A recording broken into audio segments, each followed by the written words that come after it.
am sorry for our improper management, and I truly appreciate your assistance, General. There is no need to apologize. We Cloud Knights fight on the battlefield while you judges punish the criminals. We are two sides of the same Cienjo Luofu, and it is my honor to serve the Ten Lords' commission. I've grasped the situation of the prison break. Now tell me more about the current state of the Shackling prison. Borison infiltrated the prison in disguise and released the prisoners, spreading chaos. Among the judges on duty in the 4 divisions, Judge Shui from the Detention Division was killed and is temporarily unavailable. So, I'm taking over her duties and commanding Arumaton spectral envoys and spiritfarers to quickly restore order in the affected areas. I, and the 2 behind me, will go deeper into the prison to investigate. But, General, the situation inside is still chaotic and perilous. Your presence would be... It's common for Cloud Knight generals to face danger directly. Hule has escaped, and the Yaoqing envoy is being held hostage by the Borison. His fate is unknown. This is a grave matter. Not only did the Merlin's Claw offer no reproach, she decided to go after Hule herself to prevent further calamity. I believe the Luofu owes her something in return for her fervent determination. How did the infiltrators learn about the location where Hule was held?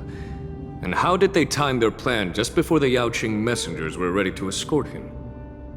Finding the answer to these questions shouldn't be too difficult. What truly matters is if we can gather the clues that lead us to the mastermind behind all of this. I understand, but I'm afraid it won't be an easy task. For a long time, this hidden force has been pursuing their own goals and undermining the security of the Luofu.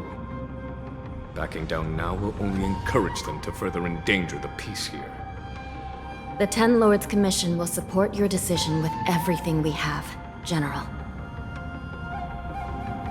Dan Heng and Ling Sha, I'll need both of you to accompany me on this challenging journey. Well, it's part of my responsibilities as the Cauldron Master.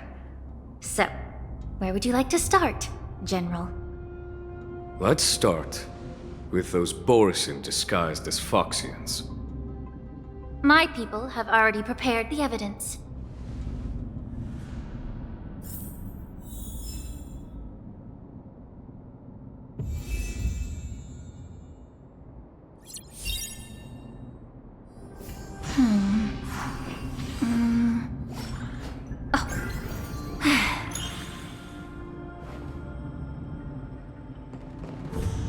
According to Lieutenant Yenqing's report, he stumbled upon a few suspicious Foxians at Stargazer Navalia.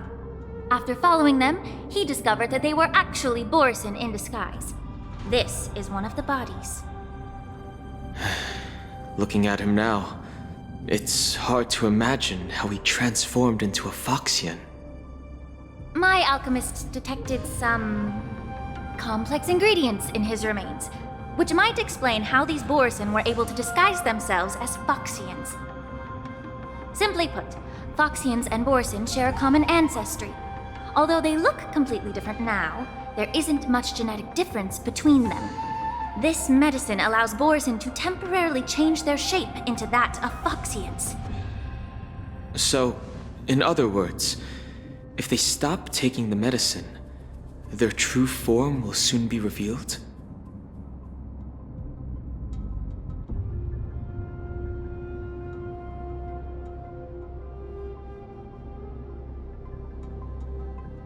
Indeed. This means that these Borison have a steady supply of the medicine within the Luofu. The disciples of Sanctus Medicus. Looks like the Alchemy Commission is involved once again. When I was sorting through the prescriptions they use, I came across one called Semblance Reversion Essence. It's designed to help those disciples suppress signs of their Mara-struck forms and maintain their normal appearance. When I compared it to the medicine found in the Borison's body... They're one and the same, aren't they? The medicinal properties and ingredients may differ, but the principle remains the same.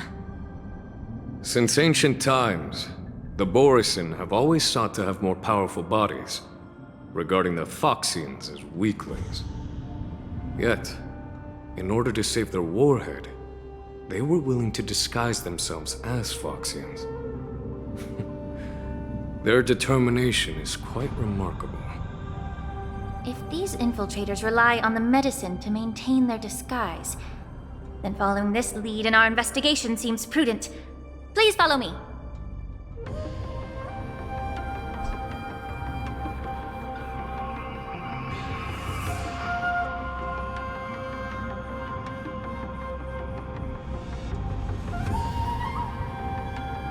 Here we are.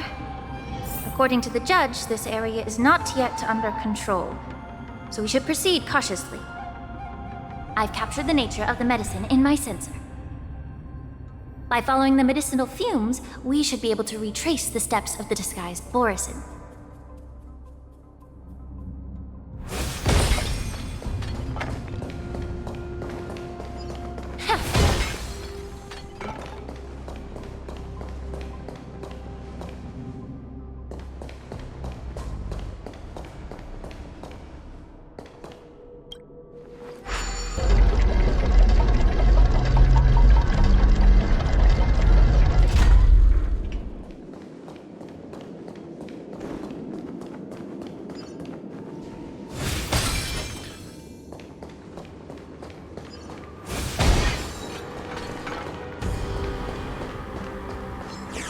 Incense ascends, entwined with ethereal clouds.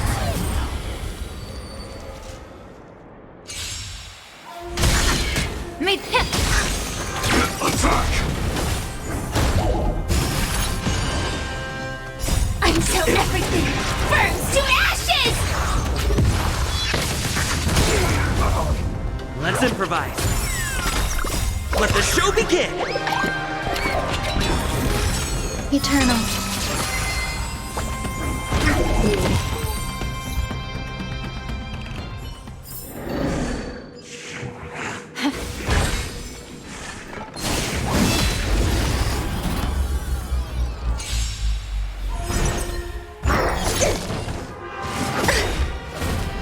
All will be swept away by the wind.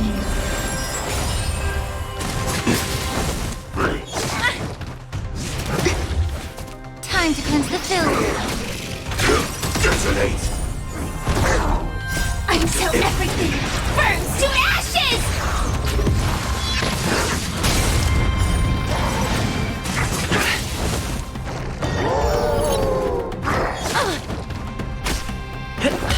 Existence is unity.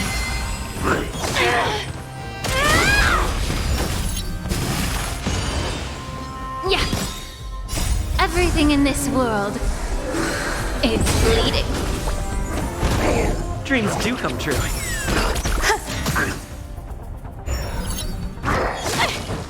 Set the seas ablaze! Let the show begin! Fight to live!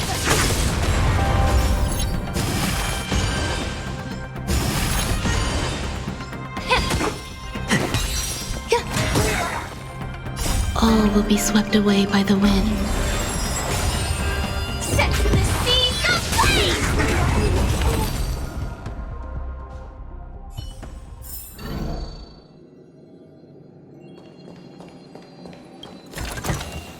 Breathe out the old and inhale the new.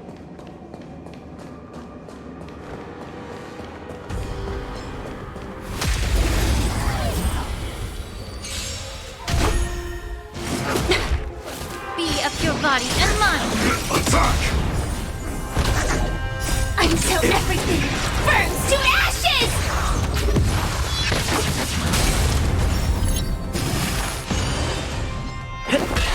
Eternal. Let the show begin!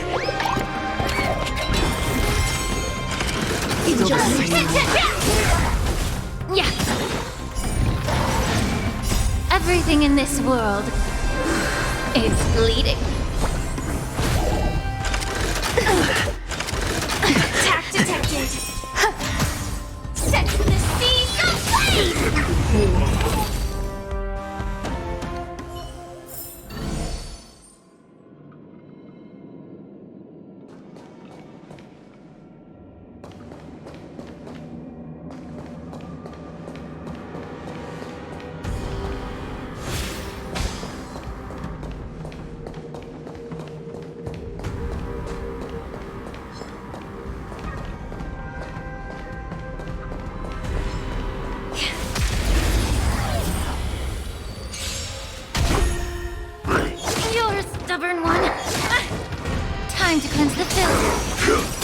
fate! Until everything burns to ashes!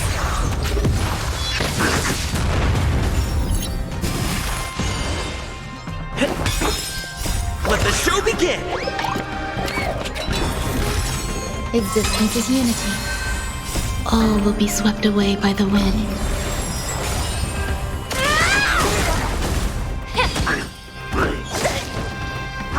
Recalibrating! Set the seas ablaze! Yeah. Everything in this world is bleeding. Dreams do come true. Fight to live!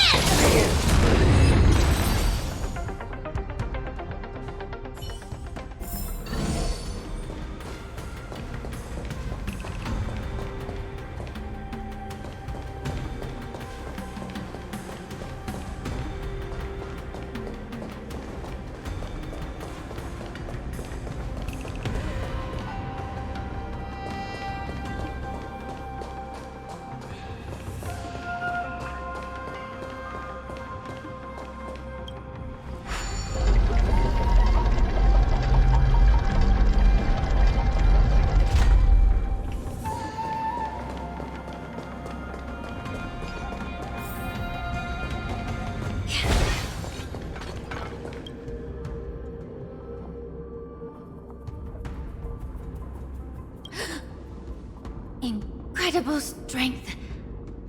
The attacker shattered this warden's bones with a single blow. Such brute strength is not something an ordinary Borisin possesses. This is likely the work of Hule.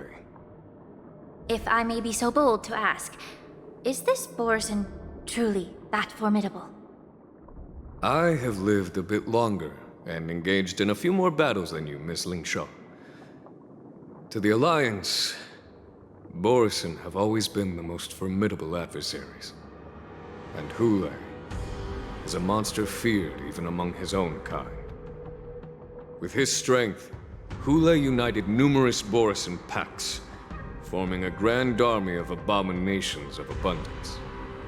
They constantly pushed the Alliance's armies into perilous positions. Over 7 centuries ago, I followed my mentor on a campaign against the abominations. And I personally witnessed the devastation on the battlefield after Hule appeared. Even with medicinal pellets that suppressed the fear caused by his lupitoxin, countless Cloud Knights succumbed to panic in the face of his murderous aura. They couldn't even raise a hand in resistance. If the former sword champion hadn't immobilized Hule with her frost blade, the outcome of that fateful battle could have been very different. By the end of the battle, only a few of us remained. The crimson moon cast the sheen of blood on all. Everything I saw was painted dark red. If that's the case, why wasn't the beast executed instead of being imprisoned? On the Xianzhou Juming, the judges cast those unforgivable and nearly immortal abominations of abundance into the eternal flames of the stars, reducing them to ashes. Their so-called immortality is just a facade. I mean, nothing can truly defy death, can it? I just don't understand why the Luofu kept this tumor for so long, leading to the terrible situation we're facing now. But I guess I understand. The people of the Luofu are known for their kindness. Even when faced with the malignant tumor within the Alchemy Commission, they couldn't bring themselves to cut it out. Instead, they exiled the healer, who tried to solve the problem, to the Xianzhou Juming. I understand if you hold grudges against me, Miss Lingshaw. I take the blame for the resurgence of the disciples of Sanctus Medicus. As for why Hule was only in prison, I can shed some light on that too. I'm just a healer. I'm not familiar with the past. I'd appreciate it if you could enlighten me, General. All right. Let me tell you more about it as we go.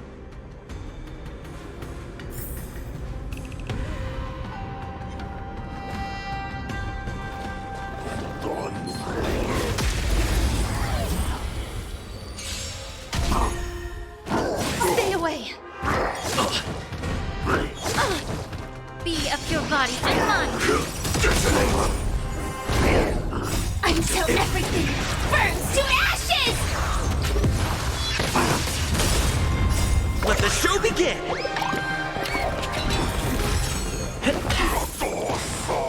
Eternal.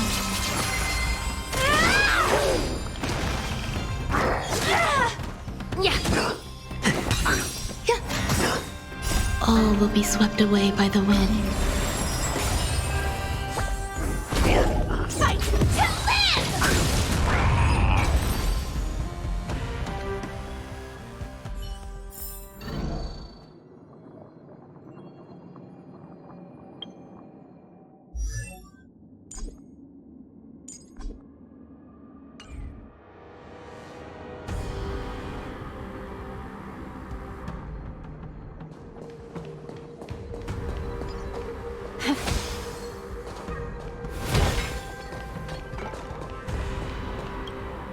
Did this Cloud Knight also take the medicine?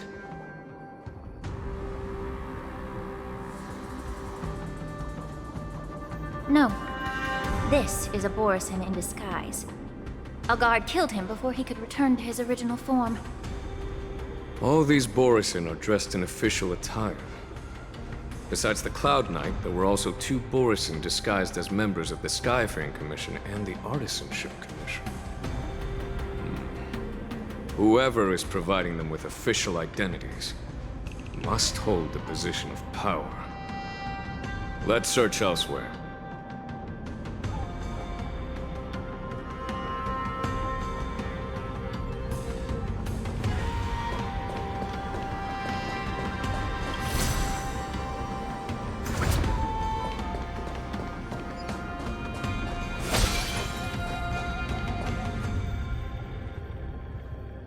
Incense ascends, entwined with ethereal clouds.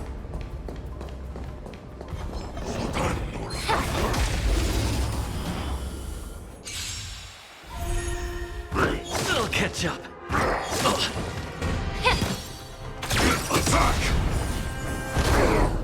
Until everything burns to ashes! Let's improvise. Let the show begin! Existence is unity. Everything in this world is bleeding. Still the same one. Yeah. Set the seas ablaze! Fight to live!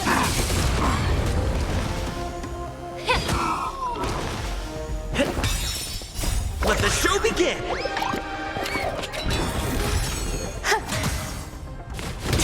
Set the seas ablaze!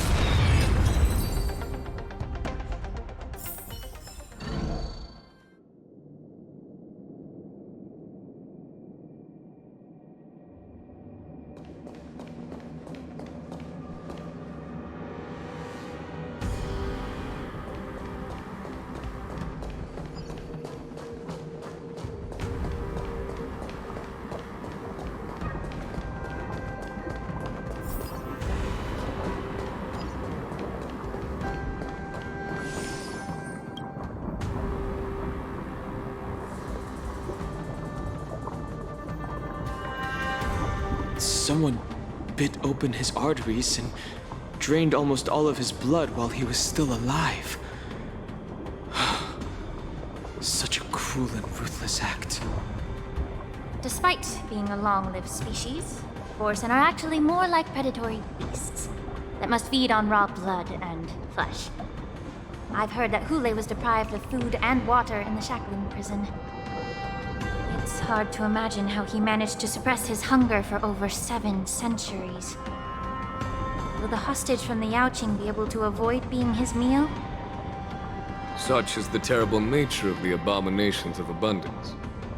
We subjected him to the forest of swords to drain his life force. But in the end, his punishment turned into a test of our patience.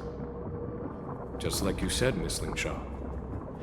Casting a creature that can't be killed into a star would be a way to permanently get rid of it. But unfortunately... The Foxians didn't agree to that. Exactly. The atrocities committed by Hule went beyond mere massacres. Throughout numerous wars, we made every effort to eradicate the Borisin.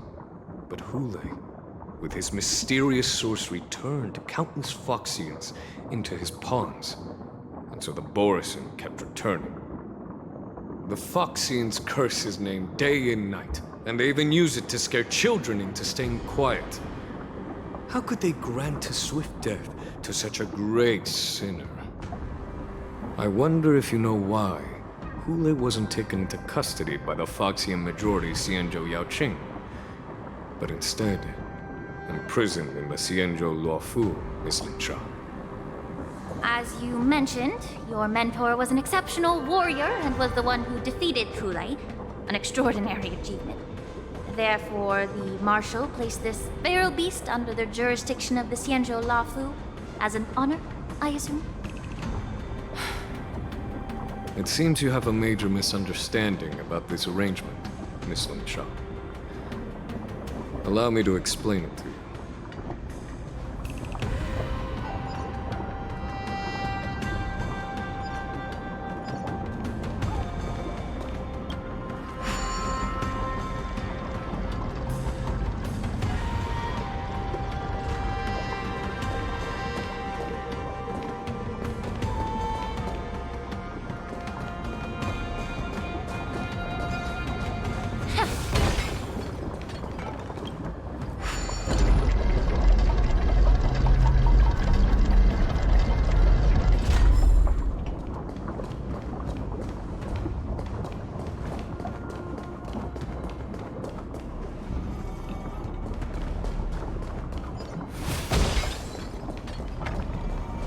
Incense ascends, entwined with ethereal clouds.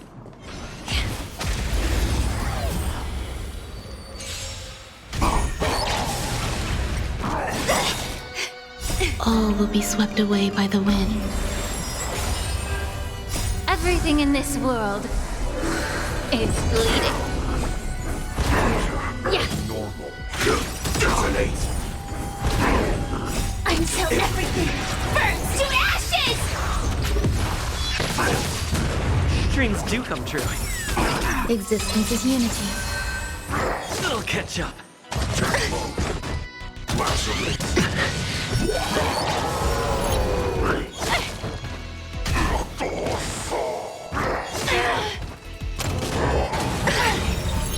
Let the show begin!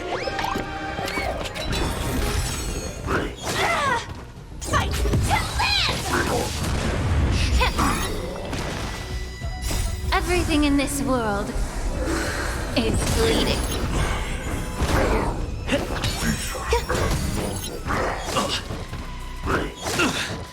Set the seas free! Time to cleanse the filth.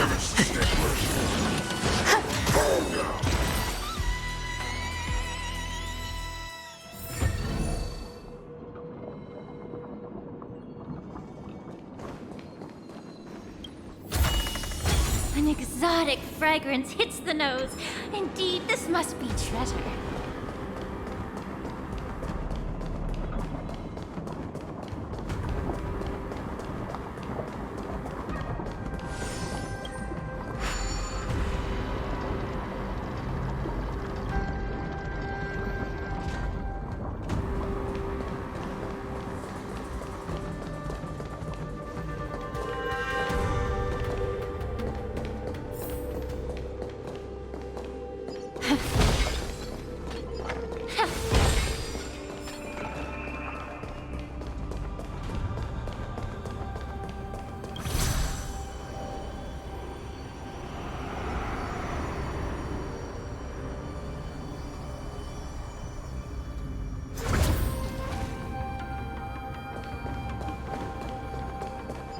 Incense ascends, entwined with ethereal clouds.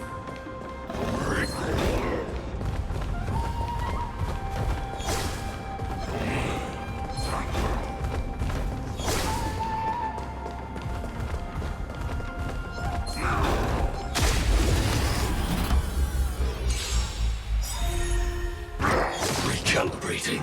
All will be swept away by the wind.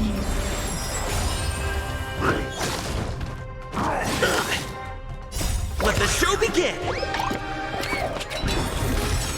Yeah.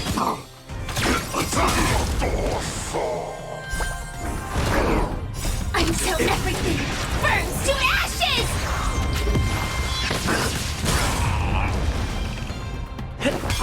Existence is unity. Set the seas ablaze! Fight to live!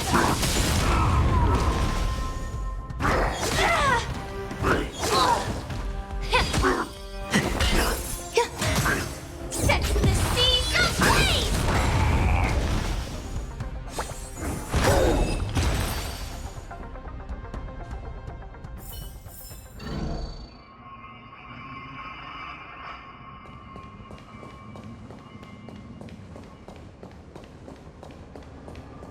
Incense ascends, entwined with ethereal clouds.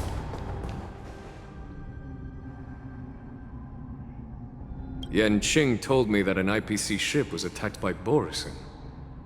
Is this what they were transporting on the ship?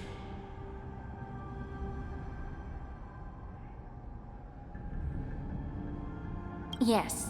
The Artisanship Commission and Alchemy Commission conducted a joint examination and found that parts of this machine are made from specially refined Borison biotissue. I heard the Intelligentsia Guild has been researching the biological properties of long-life species, hoping to make medical or combat-related discoveries. However, they haven't dared to cross any lines due to their so-called relationship with the Alliance. Perhaps to those scholars, Borison are no different from lab animals. Maybe the Borison attacked that ship to retaliate against the Intelligentsia Guild for experimenting on them? No. If it were only about revenge, they could just wreck the ship and destroy all the cargo, instead of allowing it to end up in the shackling prison. It was a deliberate display to showcase the dangerous nature of the cargo in broad daylight. This way, the cargo would end up in the shackling prison, serving as a tool for the prison break. This skill in exploiting the blind spots of others' mindsets is so atypical of them. I'm afraid the IPC and the Intelligentsia Guild unknowingly became their accomplices.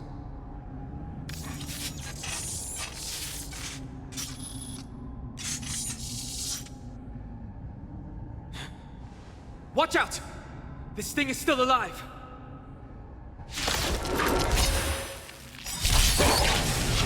Even after suffering such severe attacks? Their imitation of long-life species has crossed the line. Let the show begin! All will be swept away by the wind. Everything in this world is bleeding. Yeah. Detonating damage. Until everything burns to ashes! Existence is unity. Set the seas ablaze!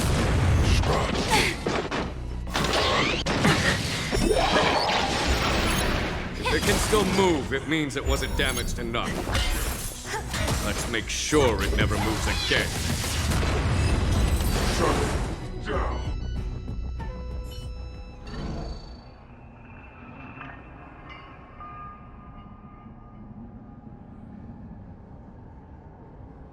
You haven't answered my question about why Hule was imprisoned in the Lafu instead of the Yaoqing, General. You've been reserved in your response. Could it be that such an arrangement wasn't an honor? The reason why the Marshal didn't leave Hule on the Yaoqing lies in the very mech in front of us. Are you suggesting that there are people trying to understand Hule's secrets and use them for their own purposes? Just like with this mech? Well, I understand. I've heard that the Foxians on the Yaoqing share a bloodline with the Borisin. And just like the Borisin, some of the Foxians there experience an uncontrollable insanity called moon rage.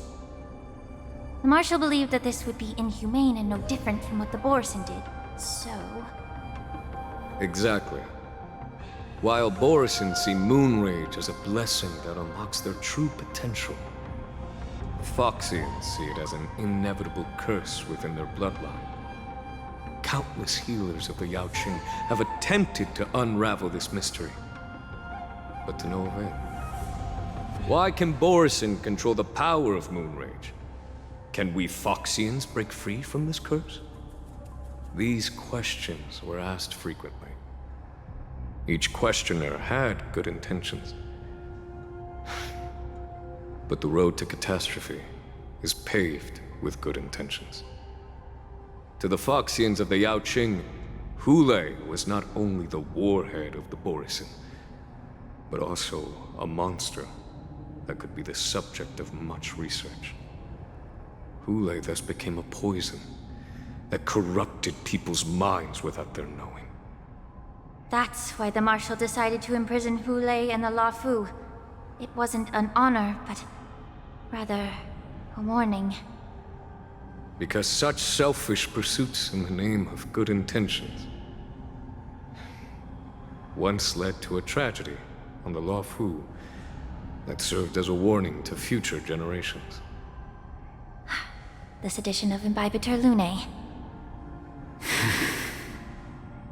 By imprisoning Hule and the Xianzhou Lafu, the Marshal both suppressed the dangerous intentions of the Yaoqing Foxians and warned the Xianzhou Lafu to refrain from repeating its mistake. That was a necessary trade-off. The Xianzhou Alliance is not solely about the Xianzhou natives. Only when all three races, Foxian, Vidyadhara, and Xianzhou natives, form an alliance, will there be a promising future for all. Thank you for enlightening me. Was it for the same reason that you traded off my mentor to the Xianzhou Zhuming, only to stand idle and allow the resurgence of the disciples of Sanctus Medicus? You said that I couldn't bear to cut out the malignant tumor within the Alchemy Commission, but instead exiled the healer who tried to solve the problem to the Xianzhou Zhuming. But did your mentor tell you her good intentions led her to perform certain healing arts on Dun Hung, who had just finished his hatching rebirth, so that he would regain the memories of his past life? What did you just say? She believed that restoring the High Elder's knowledge of his past life would allow the Vidyadhara to resume their duty as the guardians of the Ambrosial Arbor, quelling the strife within their clan and bringing everything back on the right path. But just as I mentioned earlier, the road to catastrophe is always paved with good intentions. Since then, the 6 charioteers decided that the Alchemy Commission would no longer have a cauldron master. Until your arrival now.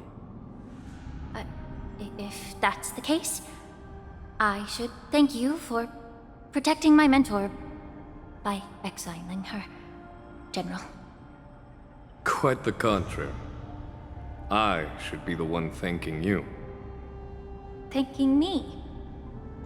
All I ever want is to have a clear conscience. However, can long-life species truly achieve that goal in their long-drawn lives? For example, you were implicated along with your mentor and forced to leave your homeland without knowing the truth. And now, with the complicated situation in the Alchemy Commission, the Alliance has spared me a lot of trouble by sending you to handle this challenging task. Shouldn't I be thanking you instead? Your eloquence is indeed impressive, the divine foresight. You won't even leave me any excuses to hold a grudge against you. But, let me make it clear. The Alliance sent me here to handle the business impartially, not to choose sides. It doesn't matter which side you choose, Miss Lingshaw. At the end of the day, both you and I stand on the side of the Alliance, don't we? Let's keep going.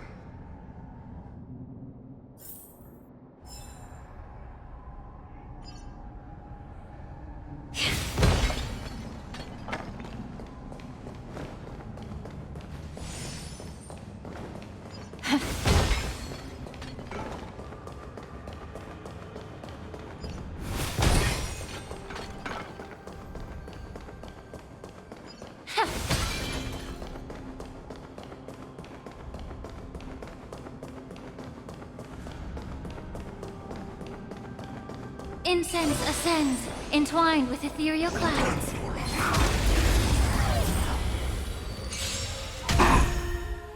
Stay away! Stay away! Everything in this world is bleeding. Let the show begin!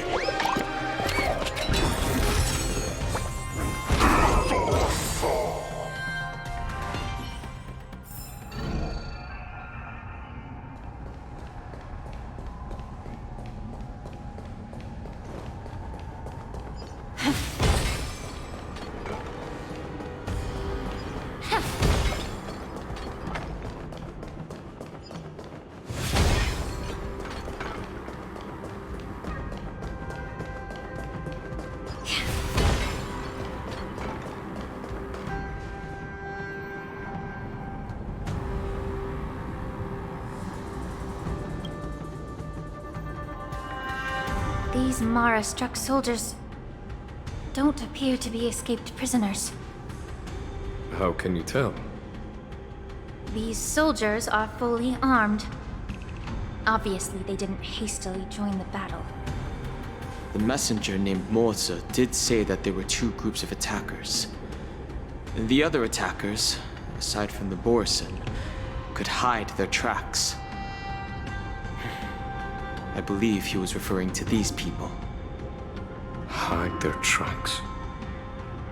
Exactly.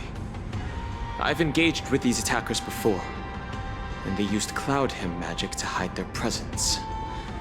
Without careful observation, no one can detect them.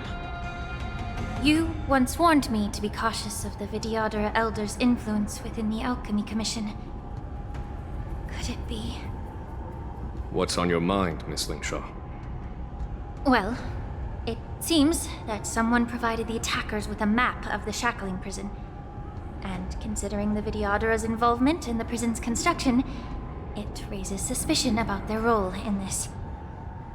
Additionally, the fact that the Borison need medicine to disguise themselves would suggest that there are still moles within the Alchemy Commission assisting them covertly.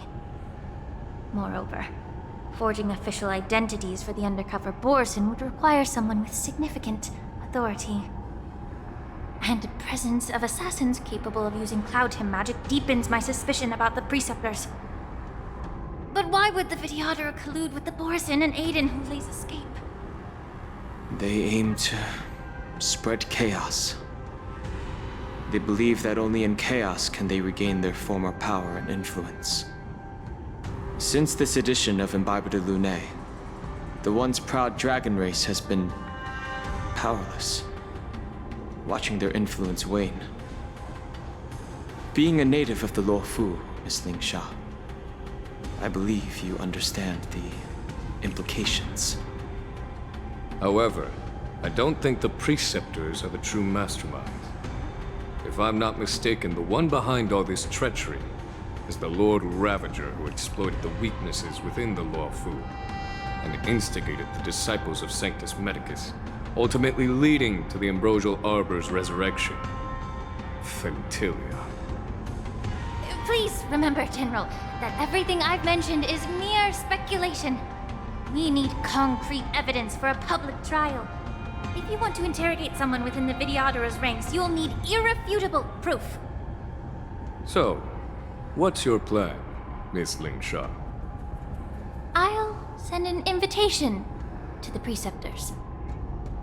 An invitation? The preceptors have been inviting me for a personal meeting since my arrival on Alafu. Now, I'll send them the remains of these Mara-struck soldiers and the route map I found in the prisoner's possession. Then, I'll ask them to meet me at Scale Gorge Waterscape. I'd like to hear their explanations. Good idea. If I were to take action, it might alert the true mastermind. I trust you to handle this matter, Miss Lingshaw. The internal affairs of the Vidyadhara should remain under their jurisdiction. And don't worry if things don't go smoothly. Once the wolf hunt operation is over, the hidden truths will come to light. Speaking of the wolf hunt operation, I'm truly worried about the Yaoqing messenger who was taken hostage. Hulei was starving in the shackling prison for centuries. I don't know if the messenger can survive in that wolf's clutches. May Rainbow's blessing keep him safe.